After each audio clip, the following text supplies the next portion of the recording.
Good morning. So, today in disaster management, we are going to learn about volcanoes. So, what is a volcano? Volcano is basically the outflow of the inner molten rock materials from the you know uh, earth surfaces. Okay, below the earth surfaces, when the molten rock material is coming out, that is a volcano. There are various types of volcanoes, and it has along it is a natural phenomena, but being a natural phenomena, just like earthquakes and cyclones, they are all naturally occurring phenomena, but they have some adverse effect, or and affecting life and property of the human, right? So volcanoes is a very age old process that is earth is facing from time to time. And it has seen many extinctions, as well as uprising of new species and new life forms on the earth. So it's a very old phenomena which is happening on the earth. Now, the learning outcome of this chapter will be, we will be able to demonstrate a general knowledge and understanding of the hazard that possessed by the volcanic eruption, and the method to predict, monitor, and mitigate the risk, as well as some notable eruptions. Understand the contribution that the science can make in the formed uh, debate in the environmental hazard and risk mitigation. Okay, so um, what is a volcano? It is a point on the Earth's crust where forces its way out to the surface due to its pressure. Due to some geological pressure, the magma is forced out onto the surface. As soon as the magma is coming onto the surface, it is called lava. So when the molten rock is below the surface of the earth, it is called magma. When it is coming onto the surface, it is called lava. So the ashes and gases may also escape during the and this type of volcanic eruptions. All right, so there are certain gases which comes along with the volcanic eruptions, and some ashes also comes along with the eruptions. Not only the liquid molten state of rock materials, but all along with the rock escaping from the volcanic eruption. All right. Now, this is an image of the world. This is a world map showing what are the seismic prone areas and volcanic prone areas that are there. So these are global volcanic program. Under this, you have active volcanoes. Here, this is in Andaman and Nicobar Islands are volcanic islands. We have two volcanic islands in Andaman and Nicobar Islands. The entire Java Sumatra region, then you have this, yeah, the entire ring of fire. If you see, starting from this basin here to going up to here, the entire ring of fire is highly volcanic and seismic active region. Then you have some of the very prominent volcanoes here in the Mediterranean basin. All right. And then you have Hawaiian Islands, here in Hawaiian Islands. Then you have Cuban Islands. All these are volcanic islands. All right. So these are the spots where it is showing various volcanic islands. Some are active volcanoes, some are dormant volcanoes, and some are what do you call extinct volcanoes. So extinct volcanoes are those volcanoes which have not erupted in past many centuries or century together. All right, those are all extinct volcanoes. And dormant volcanoes are those volcanoes which have not erupted in recent past, but it has a potential or a chance of erupting in near future. It can erupt in near future. It may or may not, but that depends on the inner mechanism and method, things which is going on inside the surface of the volcano, depending on that. But dormant volcanoes are those which have not erupted for a quite a significant period of time. All right. Now, so this is a magma chamber.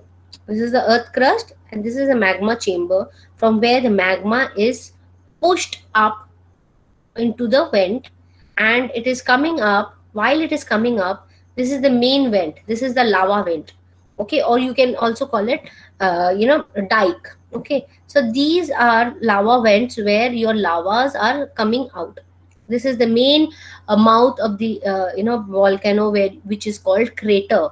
Okay, and this crater is because because of the eruption, the it can cause a depression like areas and a pool of volcano here. So whenever there is an eruption, there is an outflow of lava along the side of the volcanic mountains. All right. Apart from the flow of the lava, it also emits ashes and and some debris like volcanic bombs. All right. So ash material of volcano which comes out from the vent. Okay, so there are various types of volcanoes. There are dome volcano, there are you know what do you call it, there are fissure like volcanoes, then you have uh, volcano, identifying the volcanoes based on its characteristics like acidic volcano and basaltic volcano. Acidic volcanoes are which is very highly explosive. They erupt with a big explosion. So, and they the lava here in this volcano is very thick, so it bursts out like a explosion and comes out of the vent. And they are founded constantly under the crust of the ocean crust. And it is basically, most of the volcanoes are on the submarine region. So these explosive volcanoes are on the marine water system. Now basaltic volcanoes are less explosive volcanoes. All right. And the magma is little more runny, it is more viscous. The magma in acid volcano is more thick compared to the basaltic volcanoes, which is more runny and fluid like, so it has a fluid like flow. Now they are found in the rift zone or the subducted boundaries and the hotspots. Okay, subducted boundaries of and forms are hotspots. There are, one is subduction boundary under the continental crust, that is the acidic volcano. It happens on the continental crust, whereas basaltic volcanoes happens on the you know uh, you know convergent boundaries on the rift zones, where the valleys are rifting apart. Now, acid volcanoes have lava dome and strato volcanoes. Now, strato lava domes are formed of a layer of lava high in silica. Okay, so these lava domes are high in silica content. The lava is very viscous and does not flow very very far. So it has a thick viscosity. The what do you call viscous, the density of the the material, molten material is very thick, so it does not flow very far off. So it forms a round like composite formation, and it makes a what do you call, concave like land feature over it. The completely of this is completely formed because of the lava, which is very thickly formed, and it covers the feature. All right. The stratovolcano is also composite volcano. It is a complex volcano. You have various vents which is coming out, formed of a layer of lava and ashes. So this stratovolcanoes are the common image of a volcano that we have. It is in a form of a hill, and they forms a layer of ashes along the sides. Okay, so the viscosity of the lava is very thin, and it tends to flow quite a long distance, and they have a distinct shape of a conical hill. Okay, so this is an example a crater. Then from the crater there is another vent which is coming up. This crater has a what do you call, a concave like slope along the edges. These slopes are concave. This is Mount Chetni in Chile, is a dome lava type of volcano. Okay, and these are, if you're seeing this image, this is a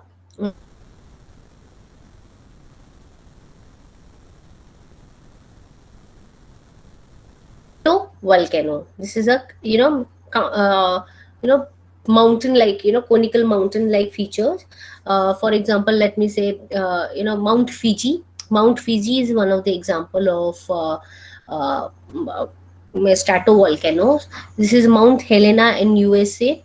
That is a type of a volcano. So Mount Helena, before its eruption, it used to appear like this. So after, in recent times, the Mount Helena, when it exploded, the entire this feature, what you see here in this feature, the entire feature exploded here. If you see, okay, so the entire feature explode, when it exploded, the entire region changed its physical feature here. All right, and the below, after, this is an image immediately after the explosion. So the lake below this Mount Helena was what, was very crystal clear water, and after the explosion it had a, a lot of debris settled on the lake. Okay, so you can see the ashes also flowing here in the pyroclastic ashes. These ashes, these pyroclastic ashes are very, what do you call it, very acidic and very harmful for, any organisms. Let me say, it is more acidic, uh, and it has a corrosive in nature. So when you are close to a volcano, like explosive volcano, any volcano, you will see that you will not be able to breathe. Your lungs will feel, you will feel a burning sensation in your nostrils and along your trachea. Why? Because it has a acidic formation. All right. So now this is an example of Mount Helena. Similarly, I will give you an example of Mount Fiji, which is, also a strato volcanic example. All right. Now, basaltic volcano. What is a basaltic volcano? Also known as shield volcano. So this volcano is a shield volcano, consists of widespread of lava and have a low viscosity. So it has a low viscosity, and it forms a widespread layer. So it forms a shield, like it is spread over a large area with like a shield. Okay, so that is a shield like volcano, consist of widespread of lava and have a low viscosity. Silica content is low and far from a spread over a great distance. Basaltic volcanoes, that is, basaltic type of volcanoes are, you know this is an island, this is a very typical name for to be pronounced, and this is a Aishka. This is Aishko Holkal, yeah, volcanoes, which erupted in 2010, and it is an island. And this Iceland volcano, this Icelandic volcanoes erupted in 2010 and interrupted lot of, air transportation. Okay, lot of air transportation, it was interrupted because of this Icelandic volcano. All right, and it was almost about a week that air transport over Iceland was interrupted completely. Then you have Keldas volcanoes, which that collapsed volcano. This is a collapsed. Caldius volcano is a collapsed volcano where it is more like a dome shape, and the inner crater has collapsed. The magma chamber has expired, and the ground has also sunken below the chamber of the, volcanic vent which is coming out. Now, it often becomes a lake. It often becomes a lake uh, because there is no volcanic activities which is happening here. And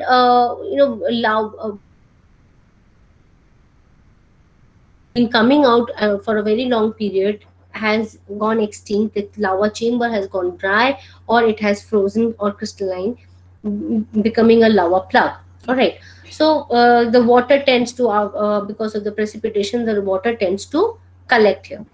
Now new volcano can form, or pressure can build from below, lifting the ground of acidic, lifting the grounds as an acidic, and this can cause a catastrophic eruption in the form of super volcano. So it has a very this calcareous type of is a high explosive, known to be a high explosive type, and it can result into super volcano, which has a wide range of devastation. Okay, because it explodes with a big bang, like Mount Pinatubo, which is in Philippines, and it had erupted in 1991. This Pinatubo, which was in Philippines, when it erupted, it also claimed a lot of life and lot of destruction in this island. Okay, now the hotspots. Let's talk about the hotspots of volcanoes. The tectonic plates move over a magma plume. Okay, so what the tectonic plates, when it moves over the magma plume, uh, it tends to escape certain magmatic material onto the surfaces, which can be called as volcanoes. So occasional eruption creating a volcano is because of the crust when it travels along the magma plume. Magma plume is the area where your magma chamber is coming up. Okay, now these are the major hotspots of your volcanoes here. If you see, there are few volcanoes in Africa and Indian Ocean islands. Then most of the volcanoes are here in the Pacific Ocean. There are a few more volcanoes here. Okay, that are all along the plate boundaries. All right, and one of the very famous volcano in Mediterranean Sea is what do you call it? Uh, uh, Mount Stromboli volcano is in what do you call, in Italy. All right. So the volcanic explosive index. There is a index given to what type of volcano based on its explosive type. Okay. So the type of volcanoes is given, that is Hawaiian type of volcano, then Stromboli, Volcania, then Pelion, Pelia, then ultrapelian volcanoes, ultrapelian super volcano are some of the volcanic types. Descriptions are Hawaiian volcanoes are gentle. They do not, erupt with big explosions. Then Strombolian volcanoes are the most explosive type of volcano, which erupts with great sound, and a lot of lava ashes are and bombs which escapes into the atmosphere. Okay, then we have volcania type of volcano, which is again a very severe, extremely explosive type of volcanoes which is erupting. All right, and it can cause a very large amount of destruction. You can also call it as a super volcano type of explosion. Okay, the catamistic type of volcanoes, these are more of uh, what you called slow flowing type of volcanoes, where the magma is coming out of from the fissures. Then pyro is small volcanoes are there. Then you have console volcanoes, super console volcanoes, and magma console volcanoes. The examples given here is Hawaiian type is Kilauea Island in Hawaii, Stromboli Island, it is in Mediterranean Sea. Then you have Nabro Island, which is in Africa. Then you have Mount Peli Island, which is in Latin America. Then Mount Helena. which is in USA. Krakatoa, which is again in Pacific Ocean. Krakatoa was a very big eruption. Krakatoa erupted in 1972, and had this the sound of Krakatoa was so large that it was heard all across the world till Australia. All right, so the sound of the explosion of Krakatoa was very big, and it had a super volcanic eruption like types. Okay, so and this Krakatoa eruption had caused a large spread of volcanic ashes all over the globe. Okay, and these volcanic ashes precipitated in various parts of the earth. All right, then you have Tambora type of Tambora is an island here again in Philippines. Then that is also a volcano which had a supernova explosion. Then Yellowstone Park, which is also in USA. Yellowstone Park, National Park, is underneath a volcano. A super volcanic situation is, constantly brewing under it. It is constantly emitting fumes and, hot geysers and springs onto the surface, but it is not yet erupted. So it has a potential. It is a super volcanic type and has a potential of causing a great damage with a great explosion.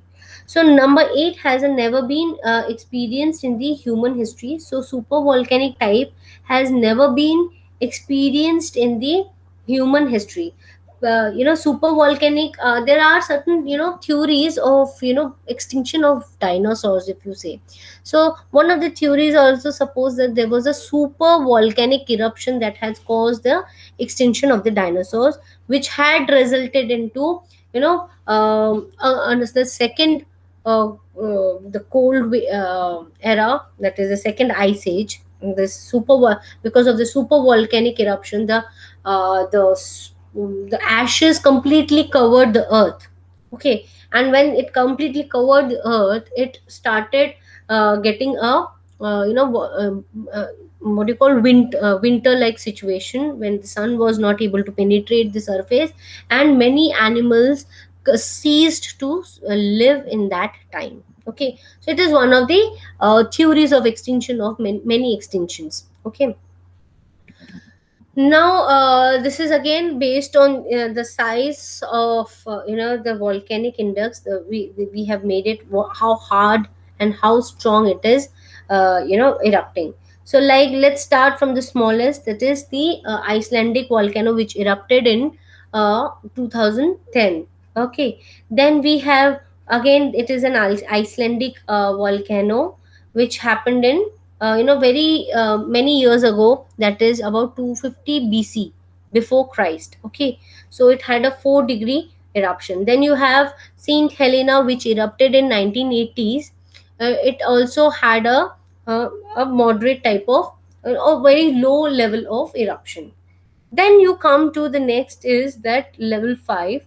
The Vesuvius, Mount Vesuvius is also in Mediterranean Sea.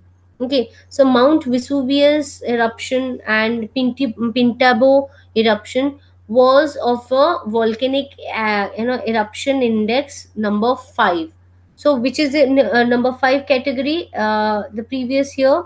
When you come here, this is the this Pelian type of explosion. Palladian type of explosion is pyromaxil explosion, like St. Helena, and you have what, Pintabo type of eruption. So Pintabo was in South America, Vesuvius was in Mediterranean Sea, Mount Vesuvius. Okay, so Mount Vesuvius erupted last so violently in about 79 AD, Anadoni.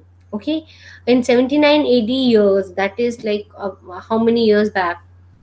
Which era we are living? So you can calculate ki how many years back it has, how many centuries back it has been erupted. So Pintabo was a recent eruption which also had a similar eruption, that of Vesuvius. Then you have Novrata type of eruption, that is the sixth, index number six. If you see again in this number six, that is the ultra Pelian type of explosion. That is, the description is like consoleless type of material which comes out. Krakatoa was one of the example of this explosion. Okay, that is it has uh, it has erupted in 1912. Okay, Navrota eruption. Then you have the next eruption again, Krakatoa, belonging into the same category, which last erupted in 1883. Then you have next eruption, which is a crater lake eruption, which with the eruption made a crater depression. It erupted about 760 years ago. That means 7,600 years ago it erupted, and it had a big depression, making a a great crater lake in the province of the United States. Now, then we have next again of the same explosion type was the Long Valley Caledria, that is in Europe. Long Valley Caledria exploded about again, uh, 76,000, 760,000 years ago, and it had a were quite a large flow of magma, about 580 cubic meter of lava, which flowed around kilometer around. All right. Then you have Toba eruption, that was again 74,000 years ago. It erupted with a large viscous magma into the surface, that was about 2,800 cubic kilometer of magma which has spread. All right. Then you have Yellowstone, uh, which has erupted about 64 million thousand years ago, 640,000 years ago. And how much magma which has come up here in this region was about 1,000 cubic kilometers. Then you have Wawa Spring. Wawa Spring is also in yeah, Hawaiian Islands. This had erupted about 30 million years ago. Okay, and with an emission more than 5,500 cubic kilometers. Okay, so this is the based on the amount of magma which was coming out from lava, which was coming out from the magma chamber or magma plume. Okay, now volcanic hazards. Most hazards during eruptions are caused by what comes out of a volcano. In the next few slides, we are going to see the different types of volcanic hazards that are the most associated with is basic volcanoes, that is that which explodes, are shown in the image here. This is an image showing that these volcan lava. If you see here in this image, this lava is slowly creeping close to this house. Okay, and now because this house is made of wood, it is catching fire, but it is slowly coming and coming in touch contact with the house, and any obstruction in the in between. It has a low risk to human life, cover large area, and destroys large amount of infrastructure. So this type of volcano, that is the lava flow, is a slow moving lava which is coming up and towards any infrastructure. The movement of the lava is as slow as 1 to 5 kilometers per hour. So per hour, the lava will cover about 1 to 5 kilometers, depending on the viscosity of the lava which is flowing. And it covers large area, because it is flowing in a slow speed and it has a larger viscosity. It will cover larger area, but it has a low risk of human life, because by this speed human beings can escape the eruption. Okay. Then you have pyroclastic flow. Pyroclastic flow are hot clouds of ashes and gases. that moves downhill close to the ground, following the valleys, and high speed up to, it is a very quite a high speed flow of clouds of ashes and gases. It is as high as 500 kilometers per hour. So it is a very fast moving, thick dense cloud of ashes. Okay, pyroclastic ashes. It covers about as far as 30 kilometers in radius and range, and it is the temperature of this pyroclastic ashes or cloud is more than 700 degrees Celsius. So imagine, it is a very hot gaseous cloud of ashes, volcanic ashes, which is coming at a high speed. So it has a very dense force of uprooting anything on its way. So even if it is a cloudy like material, it is so dense that it has a capacity of uprooting anything in which is coming on its way, and it is highly dangerous. Okay, so then you have hazard lahar. Now, when these pyroclastic clouds come in contact with any water body or any moisture, it settles down and it causes a mud-like viscosity.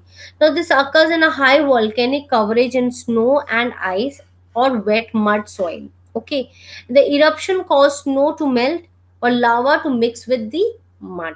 Okay, now this it flows down the hill with a concrete like viscosity and thickness. So you have seen the concrete, how concrete, when the fresh mixed concrete is thick and has a dense viscosity, so it flows like that. So whatever infrastructure is on the path of this lahar, it uproots. Whether you have a bridge constructed, or you have a house constructed, or anything which has been strongly constructed, it has the force and density so much that it can uproot these structures. Okay, now the hazard, then ashes of clouds.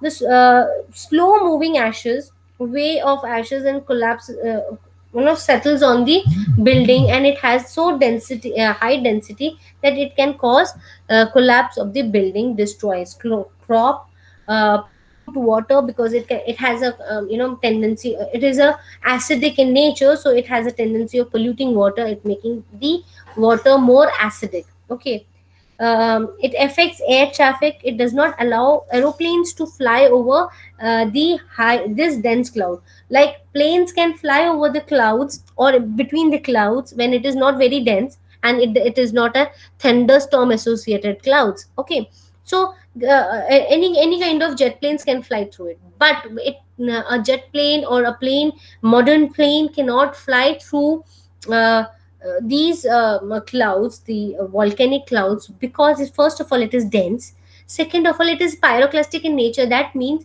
it has silica, molten silica, which has been erupted into the air, and when it cooled down, it became a crystal, it crystallined in the process of eruption. So these small crystals of silica will get jammed into the machines of the jet planes and can cause air accidents. Okay, so that's why it is by a protocol or guidelines, wherever there is a volcanic eruption, those the airports of those regions are closed, and no flight is flying over that region until unless the clouds are subsided. Now these clouds can enter high atmosphere and cause cooling and disrupt the atmospheric temperature.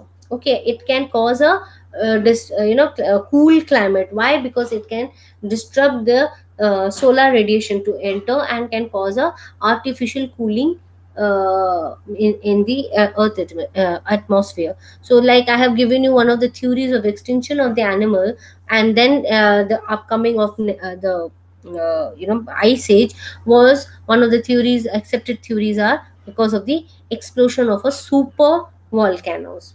Okay, now what are the hazards? Lava bomb.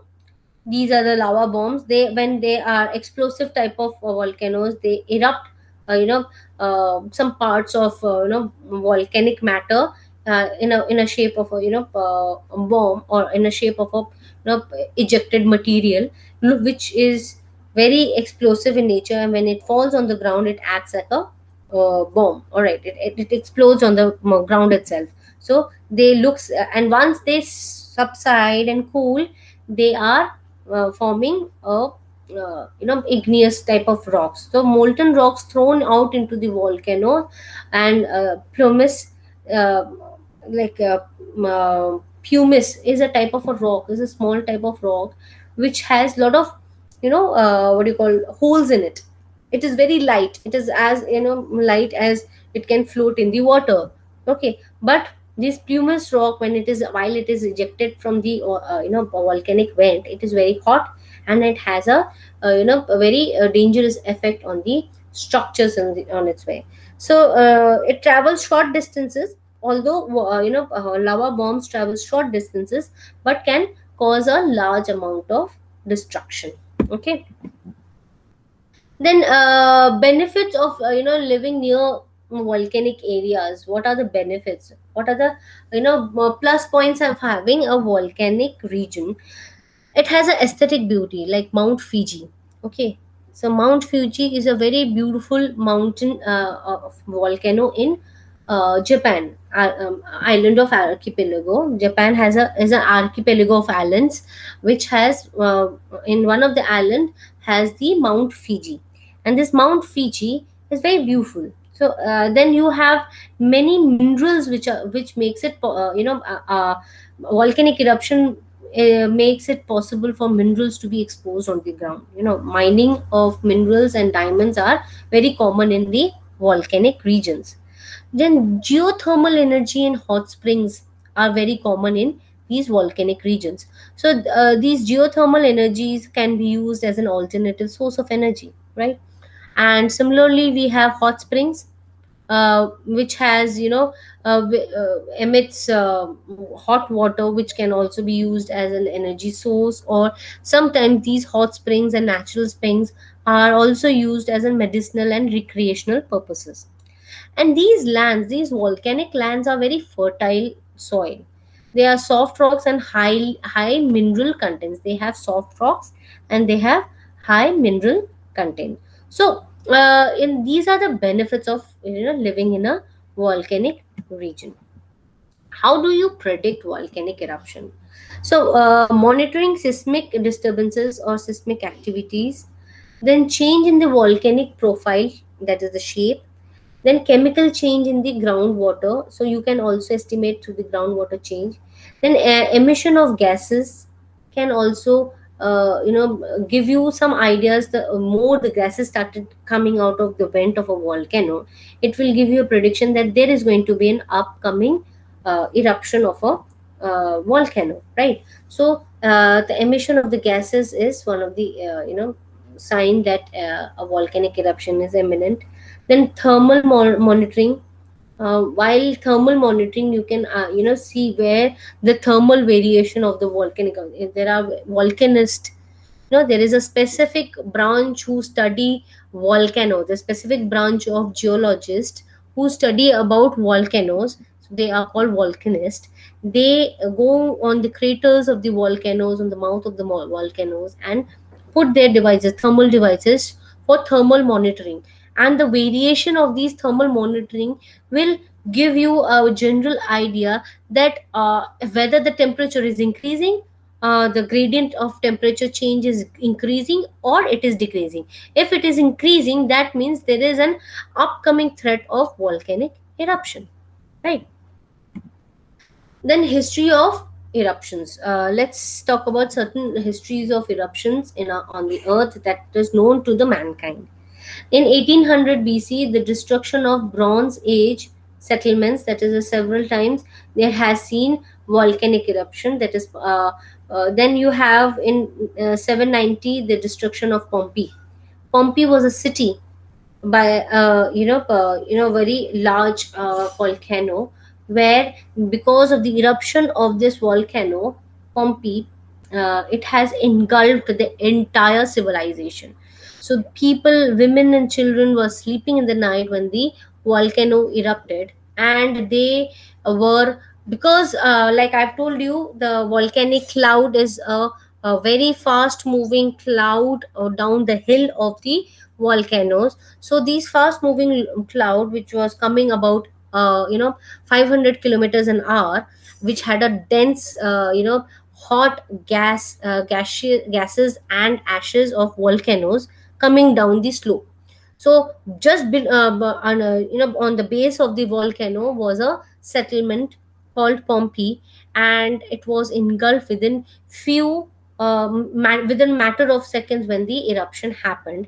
And there were many people who were completely engulfed and encased in the in gases. Now in recent times, few geologists and anthropologists have gone into this field of Pompeii and excavated the entire city, and they have seen that people in that civilization were encased by this pyroclastic material emitted by the volcano. So they were completely, the bones, even the bones were crystalline. It completely metamorphized under the pressure and the heat that suddenly came in touch. So they were completely, suddenly incinerated by the heat of the ashes that was coming down the hill. Now at least the 40 times until the last eruption that has happened was in 1944. So Pompeii had seen many eruptions, minimum of about 40 times of eruption, but the last eruption in Pompeii was in 1944. Okay, the the greatest eruption that has completely wiped out the civilization of Pompeii was in 1790 AD, and it had gone seen many furthermore eruption until 1944. The witness by allied troops in during the second world war said that there was a 40-50 years of uh, you know uh, experience of never seeing this type of eruptions in their life. Now how do we reduce the risk of volcanoes? Now, around the clock monitoring has to be done around the volcanic regions. So you have to round the clock, you have to monitor the tremors and gases which is coming out and the change of the water, because while your volcanic lava is coming out of this chamber, it will have certain amount of change in the water temperature and chemical composition. Okay, because the lava, when it is coming, it will emit certain heat and what do you call, salts and other chemical minerals into the water, which will change the pH balance of the water. Hence, by the change in the water characteristics and water composition of that region, we can identify that there is an upcoming eruption. Okay, now identifying hazard area, we have to also identify the hazard areas, the weak spots, and secondary vent which is going to come around the uh, you know uh, volcanic body, or any volcanoes which is of more of a cone like structure. There can, it could be a composite type of volcanoes, and so we need to find out the weak spots that has the capacity of venting out the lava, and predicting the route of the pyroclastic flow at the time of the eruption. So you can should be able to predict if uh, in this mountain has a volcanic eruption, where will be the pyroclastic flow of cloud will be flowing from. So based on that, you can evacuate the people from that area before the eruption occurs. Now, creating an evacuation plan is very important. Then zoning, which is then zonation of the most hazardous to least hazardous areas. Then early warning system has to be implemented. Then public education and awareness programs has to be made common in the volcanic hazard prone areas. Now, application of remote sensing in the volcanoes are that traditionally volcanoes are best monitored by using geophysical instruments, so called seismometers. Okay, so which record seismic events, very far associated with the volcanic ground movement. Now this includes also the process of predicates the volcanic eruption, thermal remote sensing of volcanic lake or fumaroles field, or topographic change like bulging or collapsing of a volcanic event could be observed in an optical or radar data, including the inframetric data will also help in remote sensing technique to identify the upcoming volcanic eruption. The gas emission are monitored from ground station in order to detect the change in the gas composition, which could indicate the change in the behavior of the volcano.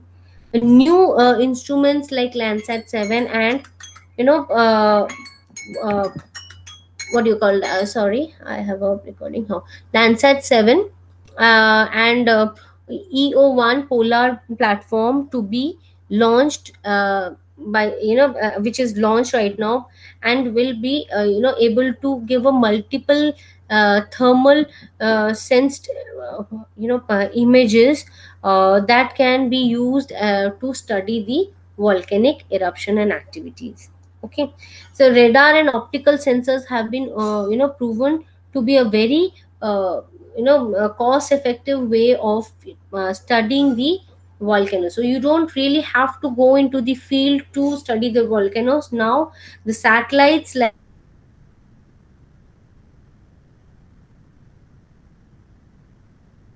monitoring system for sensing the change in the volcanic activities. Okay, so with this I would conclude that these are the reference sites that you can go and visit. And with this I will conclude that volcano, along with some natural benefits, and although it's a natural hazard, it has claimed many lives and properties in time and again. And there are many active volcanoes which has the potential to cause damage to the human life and disrupt the ongoing life activity by the humans. Okay, now I would request all of you to go to the LMS and take the quiz on the LMS.